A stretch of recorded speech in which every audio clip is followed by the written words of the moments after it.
Assalamualaikum warahmatullahi wabarakatuh. Di sini saya akan menjadi pemandu wisata di dua museum yang ada di Probolinggo. Yang pertama, Museum Dr. Muhammad Saleh. Museum Dr. Muhammad Saleh.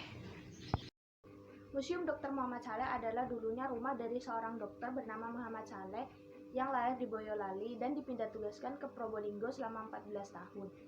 Ia memiliki seorang istri dan dikaruniai 11 orang anak. Kamar peteng milik Dr. Muhammad Saleh. Kamar peteng ini adalah kamar pribadi milik Dr. Muhammad Saleh dan istrinya. Tidak ada siapapun yang boleh masuk, termasuk anak-anak dari Dr. Muhammad Saleh. Kita lanjut ke dapur dari Dr. Muhammad Saleh. Di sini masih tersedia cangkir-cangkir dan mangkuk lama milik Dr. Muhammad Saleh. Kamar salah satu putra Dr. Muhammad Saleh. Di sini adalah kamar dari putra kelima Dr. Muhammad Saleh yang bernama Effendi Saleh. Ruang makan milik Dr. Muhammad Saleh.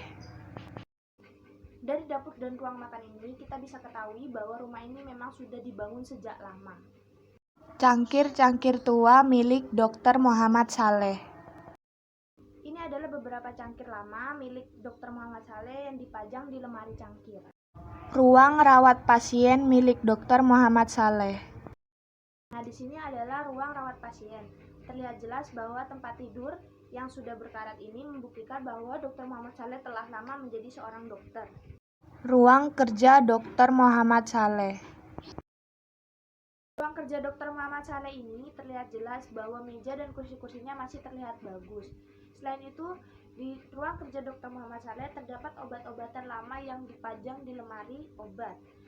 Di dalam ruang kerja Dr. Muhammad Saleh juga terdapat buku-buku yang bertuliskan bahasa Belanda. Kita langsung saja ke Museum Probolinggo yang pertama kali dibangun pada tahun 1814 dan terletak di Jalan Suroyo. Nah, dalam museum ini terdapat peninggalan-peninggalan pada masa Belanda. Terlihat juga dari arsitektur bangunannya yang khas kental Belanda. Kita lanjut ke dalam. Siswa Sekolah Praja atau Osvia. Di Museum Probolinggo ini kita bisa melihat suasana Probolinggo pada zaman penjajahan Belanda. Salah satunya adalah Osvia, yaitu sekolah yang hanya boleh dihuni oleh para kaum bangsa priai.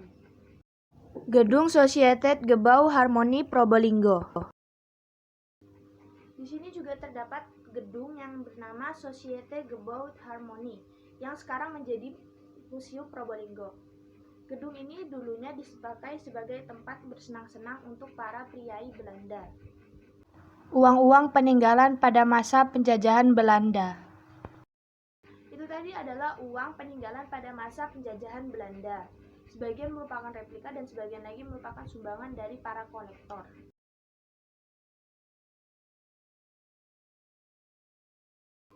Nah, itu tadi merupakan etnis-etnis yang ada di Probolinggo.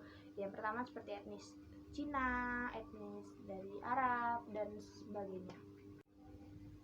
Nah, itu saja yang bisa saya sampaikan. Sebenarnya masih banyak lagi yang ada di dalam Museum Probolinggo.